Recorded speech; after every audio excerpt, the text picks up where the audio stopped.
ইসলামী আইন কানুন, ইসলামী নীতি পদ্ধতি সিস্টেম যেটা আল্লাহ তাআলা দিয়েছেন, এটাকে যারা খেলতামাশায় পরিণত করেছে, এটাকে যারা অবজ্ঞা করেছে, আল্লাহ রাব্বুল আলামিন বলছেন তাদের পরিণাম হবে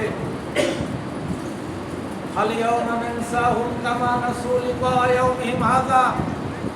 এই দুনিয়ায় যেভাবে আল্লাহর দ্বীনকে তারা ভুলে গিয়েছিল, কোরআনকে ভুলে গিয়েছিল, আল্লাহ বলছেন কিয়ামতের দিন আমি আমার এই বান্দাদেরকে ঠিক ওইভাবে ভুলে যাব যেভাবে দুনিয়ার বুকে আমার কোরআনকে, আমার তাদের স্রষ্টাকে তারা ভুলে গিয়েছিল।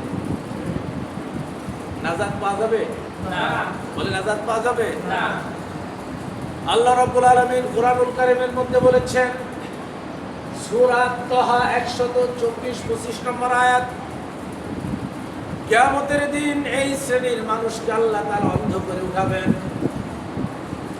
ওয়ামান আরাদা আন যিকরি ফাইন্না লাহু মাঈশাতান দুনয়া ওয়া নাহশুরুহু ইয়াওমাল কিয়ামাতি আমা ক্বালা রাব্বি লিমা হাশারতানি আমা ওয়া ক্বাদ কুনতু বাসীরা ক্বালা কাযালিকা আতাতকা আয়াতুনা ফানাসিতাহা ওয়া কাযালিকাল ইয়াওমা তুনসা। আল্লাহু আকবার। আল্লাহ তাআলা বলছেন আমার জিকিরকে যারা ভুলে গিয়েছিল, এখানে কুরআনুল কারীম আল্লাহ তাআলা জিকির দিয়ে ব্যাখ্যা করেছেন, আমার জিকিরকে যারা ভুলে গিয়েছিল দুনিয়ার জীবনে, আমার আইন বিধান পদ্ধতি যারা মানে নাই, কিয়ামতের দিন আল্লাহ রাব্বুল আলামিন বলছেন দুনিয়ার জীবন আমি তাদের জন্য সংকীর্ণ করে দেব। দুনিয়ার জীবনে তাদের গাড়ি থাকবে, বাড়ি থাকবে, সম্পদ থাকবে, সব থাকবে, কিন্তু মানসিক শান্তি থাকবে না, শান্তি থাকবে না। এরকম মানুষ আমাদের দেশে আছে না নাই? আছে। বলেন আছে না নাই? আছে। অনেক কিছু আছে, কিন্তু মনের শান্তি নাই, হৃদয়ের শান্তি নাই। হৃদয়ের শান্তিটা আল্লাহ তাআলা উঠিয়ে নিয়েছেন, দুনিয়া হয়ে গেছে তার সংকীর্ণ। আর আখিরাতে পরিণাম কি হবে আল্লাহ তাআলা বলছেন, তাদের চোখ থাকবে অন্ধ হয়ে উঠবে কিয়ামতের দিন। এই মানুষগুলো আল্লাহর কাছে বলবে, রব্বুল আলামিন দুনিয়ায় তো আমার দুইটা চোখ ছিল, সব দেখতাম, আজকে কেন আমার চোখ নাই? কি হয়েছে আমার? আমি কেন আজকে অন্ধ হয়ে উঠলাম? আল্লাহ রাব্বুল আলামিন ওই হাসরের ময়দানে বান্দার কথার জবাব দিয়ে দেবেন, ক্বালা কাযালিকা আতাতকা আয়াতুনা ফানাসিতাহা ওয়া কাযালিকাল ইয়াওমা তুনসা। আল্লাহ নিজেই জবাব দেবেন, এই পৃথিবীতে থাকা অবস্থায় আমার আয়াতকে ভুলে গিয়েছিলে, আমার দ্বীন, আমার জীবন ব্যবস্থা যা তোমাদের জন্য দিয়েছিলাম ওটাকে যেভাবে ভুলে গিয়েছিলে, আজকে আমি আল্লাহ রাব্বুল আলামিন ঠিক তেমনি হবে তোমাদেরকে ভুলে গিয়েছি। নাজাত পাওয়া যাবে না? বলে নাজাত পাওয়া যাবে না? নাজাত তো পাওয়া যাবে না। আল্লাহ রাব্বুল আলামিন কুরআনুল কারীমের সূরা ফুরকানের 30 নম্বর আয়াতে বলেছেন, আল্লাহ তো এই বক্তব্য দেবেন, আল্লাহর নবী নিজে এবার ওই ব্যক্তিদের বিরুদ্ধে মামলা দায়ের করবেন। ওয়াকালার রাসূলু ইয়া রাব্বি ইন্না কওমি ইত্তাখাযু হাযাল কুরআনা মাহজুরা। আল্লাহু আকবার। আল্লাহ কুরআন বলছেন, সেদিন রাসূল বলবেন, ওয়াকালার রাসূল, রাসূল সেদিন বলবেন, ইন্না কওমি ইত্তাখাযু হাযাল কুরআনা মাহজুরা। পৃথিবীতে থাকা অবস্থায় যারা আমার উম্মত বলে দাবি করছে, এরা আমার রেখে যাওয়া কুরআনকে তারা মাহজুর করেছিল, অবজ্ঞা করেছিল, তাচ্ছিল্যভাবে গ্রহণ করেছিল, এই কোরআনের মর্যাদা, ইসলামের মর্যাদা তার ব্যক্তি জীবনে দেয় নাই, পারিবারিক জীবনে দেয় নাই, সামাজিক জীবনে দেয় নাই, এমনকি রাষ্ট্র পরিচালনার দায়িত্ব দিয়েছিলাম আমি আল্লাহ, সেই রাষ্ট্র জীবনেও ইসলামের কোনো মর্যাদা তারা দেয় নাই। এরকম মানুষ তো আমাদের দেশে নাই। এরা দিনকে ভুলে গেছে। কি ভুলে গেছে? আল্লাযীনা ইত্তাখাযু দীনাহুম লাহুওয়া ওয়া লাইবান, দিনকে, ইসলামকে, জীবন ব্যবস্থাকে খেল তামাশার বস্তু হিসেবে গ্রহণ করেছে। সুতরাং আমাদের কাছকে এই জুমা থেকে সিদ্ধান্ত নিতে হবে, আল্লাহ রাব্বুল আলামিন যে জীবন ব্যবস্থা আমাদের জন্য দিয়েছেন এটা পূর্ণাঙ্গ জীবন বিধান নাকি এটা অপূর্ণাঙ্গ? পূর্ণাঙ্গ। আমাদের বিশ্বাস আছে তো? আছে। পূর্ণাঙ্গ জীবন বিধান। এটা আমার কথা না, এই কোরআনে আল্লাহ তাআলা ফতোয়া দিয়েছেন। আল্লাহ রাব্বুল আলামিন সূরা মায়েদার 3 নম্বর আয়াতের শেষের অংশে বলেছেন, আল্লাহর নবী বিদায় হজ্জের ভাষণ শেষ করলেন। নবীর উপরে যে দায়িত্ব আল্লাহ রাব্বুল আলামিন দিয়েছিলেন সেই দায়িত্ব পূর্ণ হয়ে গেল। নবীর দায়িত্ব যখন পূর্ণ হয়ে গেল, আল্লাহ রাব্বুল আলামিন দ্বীনকে প্যাকেট করে দিলেন জীবন বিধান হিসেবে। আল্লাহ রাব্বুল আলামিন কোরআনকে পূর্ণাঙ্গ করে দিলেন, আয়াত নাজিল করে নবীকে শুনিয়ে দিলেন, আল ইয়াউমা আকমালতু লাকুম দীনাকুম ওয়া আতমামতু আলাইকুম নি'মাতি ওয়া রাদিতু লাকুমুল ইসলাম দীনা। আল্লাহু আকবার। আজকে আমি আমার দ্বীনকে পরিপূর্ণ করে দিলাম। আল ইয়াউমা আকমালতু লাকুম দীনাকুম, তোমাদের জন্য যে দ্বীন, জীবন বিধান আমি দিয়েছি এটাকে পূর্ণাঙ্গ করে দিলাম। আর এটার মাধ্যমে আমার পক্ষ থেকে যত নিয়ামত ছিল সেটাকেও আমি পরিপূর্ণ করে দিলাম। আর ইসলামকে তোমাদের জন্য দিন হিসেবে দিয়ে, ইসলাম যে জীবন ব্যবস্থা এটাকে তোমাদের জন্য দিন হিসেবে দেওয়ার মাধ্যমে আমি আল্লাহ রাব্বুল আলামিন খুশি হয়ে গেলাম। বলেন সুবহানাল্লাহ। কে খুশি হয়েছেন? আল্লাহ। আমরা খুশি না বাজার? খুশি তারাই হতে পেরেছে যারা আল্লাহকে রব হিসেবে মানতে পেরেছে, ইসলামকে দ্বীন হিসেবে মানতে পেরেছে এবং রাসূলুল্লাহ সাল্লাল্লাহু আলাইহি সাল্লামকে নবী হিসেবে মানতে পেরেছে, রাসূল হিসেবে মানতে পেরেছে। কেবল তারাই দ্বীনের পরিপূর্ণতা পেয়েছে। জোরে বলে ঠিক কিনা? কথা বলেন না আল্লাহর রাসূলের কথা। বুখারী মুসলিমের হাদিস, যাকা তামাল ঈমানি মান রাদিয়া বিল্লাহি রাব্বাও ওয়া বিল ইসলামি দীনান ওয়া বি মুহাম্মাদির রাসূলুল্লাহ সাল্লাল্লাহু আলাইহি ওয়াসাল্লাম। সুবহানাল্লাহ। আল্লাহ রাসূল বলেছেন ওই ব্যক্তি ঈমানের স্বাদ পেয়েছে। কিসের স্বাদ পেয়েছে? ঈমানের স্বাদ পেয়েছে। আল্লাহকে রব হিসেবে পেয়ে যে ব্যক্তি খুশি হয়ে গেছে, অর্থাৎ আল্লাহকে রব হিসেবে পাওয়ার পরে সেই আল্লাহর বিধান জীবনের সকল ক্ষেত্রে মেনে নিয়েছে, ওই ব্যক্তি সফল হয়ে গেছে। সুবহানাল্লাহ।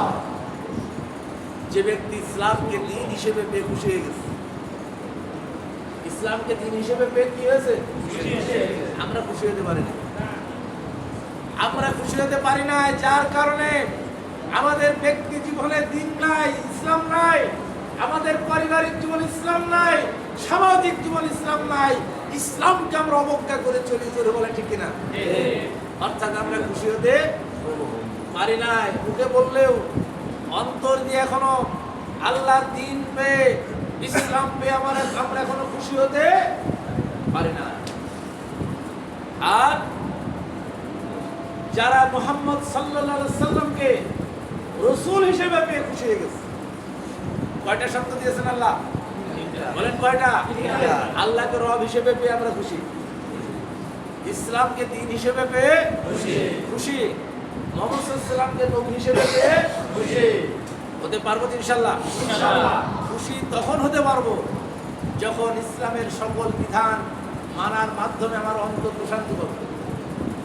আর যদি কোনো বিধান মানার ক্ষেত্রে অন্তর শান্তি না পায়, বুঝতে হবে আমার ঈমান এখনো পরিপূর্ণ হয় নাই। অর্থাৎ জীবনের সকল ক্ষেত্রে আল্লাহর বিধান রাসূলুল্লাহর সুন্নাহ মেনে চলতে হবে। এর বাইরে একজন মুসলমানের এক বিন্দু পরিমাণ সরে যাওয়ার কোনো সুযোগ নেই। আল্লাহ রাব্বুল আলামিন সূরা নাহলের 89 নম্বর আয়াতে বলেছেন,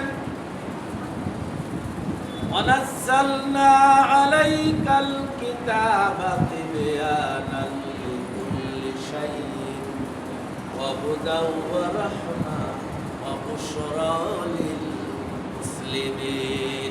আল্লাহু আকবার। ওয়ানাজ্জালনা আলাইকাল কিতাব, হে নবী আমি তোমার উপর একখানা কিতাব অবতীর্ণ করেছি, একখানা কিতাব অবতীর্ণ করেছি, তিবয়ানান লিকুল্লি শাইইন, যেই কিতাবের মধ্যে মানুষের জীবন পরিচালনা করার জন্য যা কিছু দরকার আমি আল্লাহ রাব্বুল আলামিন সব ওই কোরআনের মধ্যে বলে দিয়েছি। বলেন সুবহানাল্লাহ। সেই কোরআন আছে না নাই? আছে, কিন্তু আমরা মানি না। কোরআনে যেটা পছন্দ হয় সেটা মানি, যেটা একটু অপছন্দ হয়, একটু আমার দুনিয়াতে লস হয়, ওই আইন কিন্তু আমরা আর মানতে রাজি হই না, সম্মানিত হয়। এই জন্য আমি আর বেশিক্ষণ কথা বলবো না। কিন্তু জুমার দিন আমি সর্বশেষ আপনাদের উদ্দেশ্যে যে কথাটি বলতে চাই সেটা হচ্ছে, আল্লাহ রাব্বুল আলামিন আমাদেরকে যে দিন দিয়েছেন, জীবন বিধান দিয়েছেন, এই জীবন বিধানের বাইরে যদি আমার খেয়াল খুশি মতো ইসলাম পালন করি, আমার যেটা মন চায় সেটা যদি করি, তাহলে কিন্তু এই দিন আল্লাহর কাছে গ্রহণযোগ্য হবে না। হবে না। দলিল আছে কোরআনে, সূরা আলে ইমরানের 85 নম্বর আয়াত আল্লাহ তাআলা বলেছেন, আমা ইয়াবতাগি গায়রাল ইসলামি দীনান ফালা ইউকবালা মিনহু ওয়া হুয়া ফিল আখিরাতি মিনাল খাসিরিন।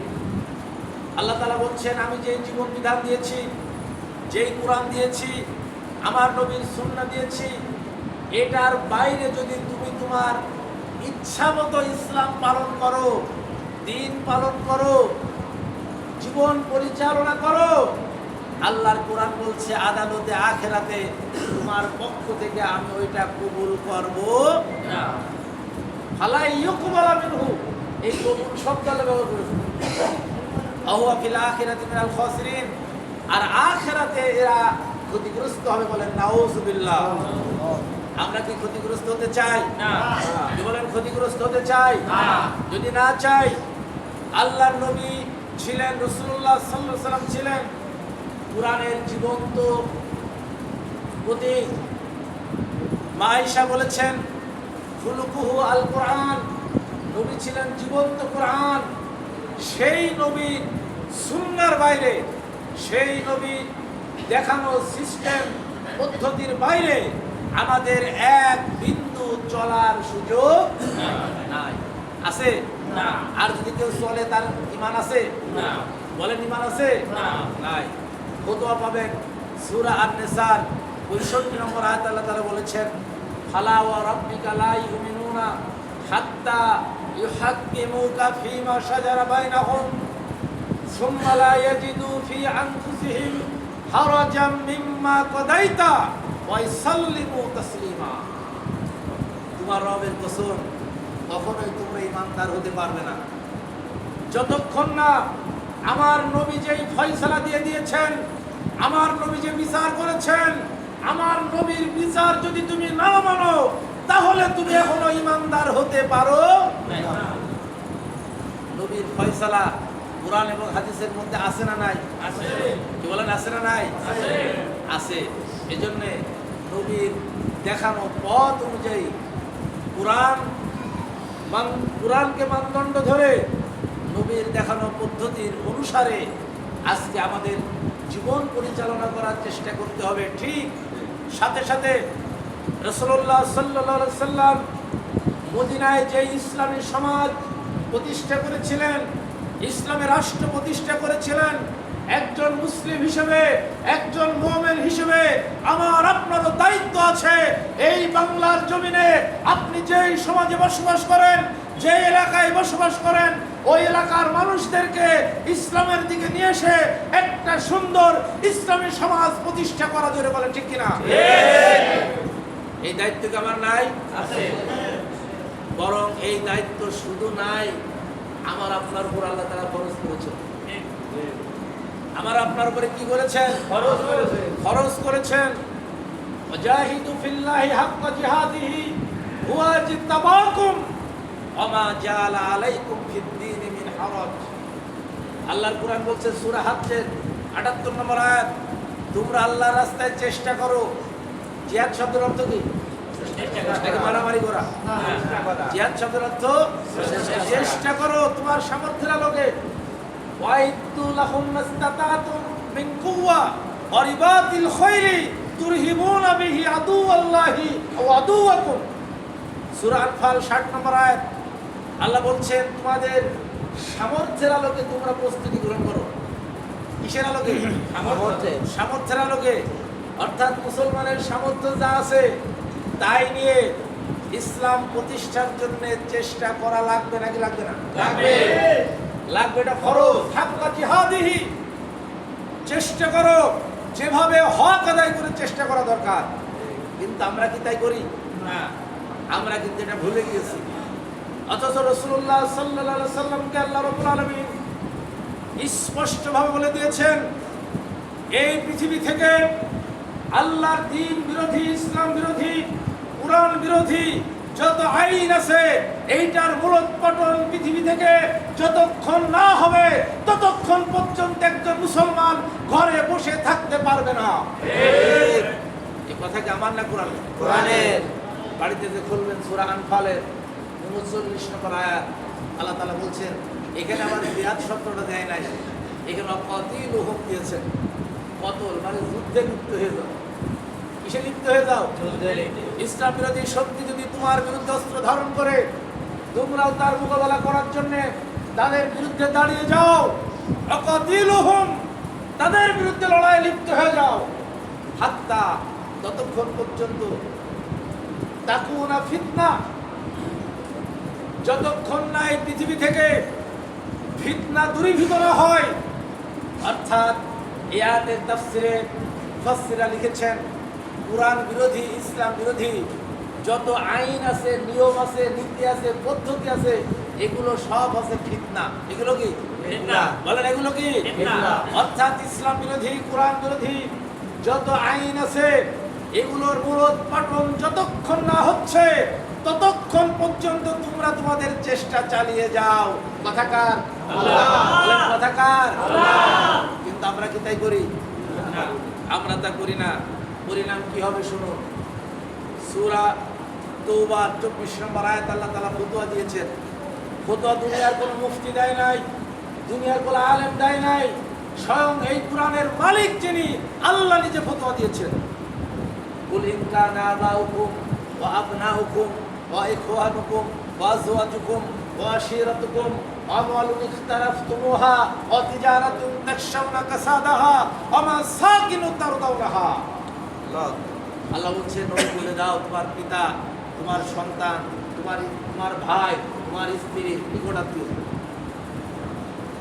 এরপরে তোমার ব্যবসা, তোমার উপার্জিত সম্পদ, ব্যবসার সম্পদ, যার ক্ষতির ভয় আছে, আর ওই ঘর বাড়ি, যে ঘর বাড়ি পেয়ে তুমি খুব খুশি। আল্লাহ তাআলা ৮টা জিনিস উল্লেখ করে বললেন, তোমার কাছে ওই ৮টা জিনিস বেশি প্রিয় আল্লাহর চাইতে, ওয়া রাসূলিহি, তার রাসূলের চাইতে, এবং আল্লাহর রাস্তায় এই কোরআনের সমাজ প্রতিষ্ঠা করার জন্য আল্লাহর রাস্তায় চেষ্টা করার চাইতে। ৮টা বিপরীতে বলেছেন ৩টা। কয়টা? ৩টা। আল্লাহর ভালোবাসা, রাসূলুল্লাহর ভালোবাসা, আর আল্লাহর কোরআন, রাসূলুল্লাহর সুন্নাহ প্রতিষ্ঠা করার জন্য আপনার আমার জীবনের সকল ক্ষেত্রে চেষ্টা করা। জোরে বলেন ঠিক কিনা? আল্লাহ বলেন, এই ৩টার চাইতে ওই ৮টা যদি তোমাদের কাছে বেশি পছন্দের হয়, তোমার ঘর বাড়ি, সন্তান সন্ততি, ব্যবসা বাণিজ্য, ওইগুলোর মহাব্বত যদি তোমাদের কাছে বেশি হয়, আল্লাহর চাইতে, আল্লাহ রাসূলের চাইতে, আল্লাহর পথে কাজ করার চাইতে, তাহলে অপেক্ষা করো। ফাতারাব্বাসু, অপেক্ষা করো। হাত্তা, ততক্ষণ পর্যন্ত ইয়াতি আল্লাহু বিআমরিহি, যতক্ষণ না আল্লাহর আদেশ আসে, অর্থাৎ মৃত্যু যতক্ষণ না আসে ততক্ষণ একটুখানি তুমি অপেক্ষা করো। এবার আল্লাহ ফতোয়া দিয়ে দিলেন, আল্লাহু লা ইয়াহদিল কওমাল ফাসিকিন। যারা ওই আটটাকে বেশি মূল্যায়ন করবে, আল্লাহর চাইতে, রসুলের চাইতে, আল্লাহর পথে কাজ করার চাইতে, আল্লাহর কুরআন বলছে তারা হচ্ছে ফাসিক। তারা কি? ফাসিক। আর ফাসিকদেরকে আল্লাহ কখনো হেদায়েত দেয় না। তাহলে আমাদের জীবনে আল্লাহর রাস্তায়, কোরআনের রাস্তায়, ইসলামের রাস্তায় সময় দেওয়ার দরকার আছে না নাই? আছে। অর্থ ব্যয় করার দরকার আছে না নাই? আছে। যদি আমরা না করি, আল্লাহর কোরআন বলছে আমরা দিনকে অবজ্ঞা করেছি। দিনকে কি করেছি? অবজ্ঞা করেছি, খেলতামাশায় পরিণত করেছি। যদি খেলতামাশায় পরিণত করি, আল্লাহ কিয়ামতের দিন ভুলে যাবেন, আমাদের আখিরাত অন্ধকার হয়ে যাবে। আল্লাহ রাব্বুল আলামিন আমাদের সকলকে এই কোরআন এবং হাদিসের আলোকে আমাদের জীবন গঠন করে একটা সুন্দর জীবন গঠন করার তৌফিক দান করুন, আমিন। এই কথা বলে আমার আলোচনা শেষ করছি। ওমা আলাইনা ইল্লাল বালাগ। আসসালামু আলাইকুম।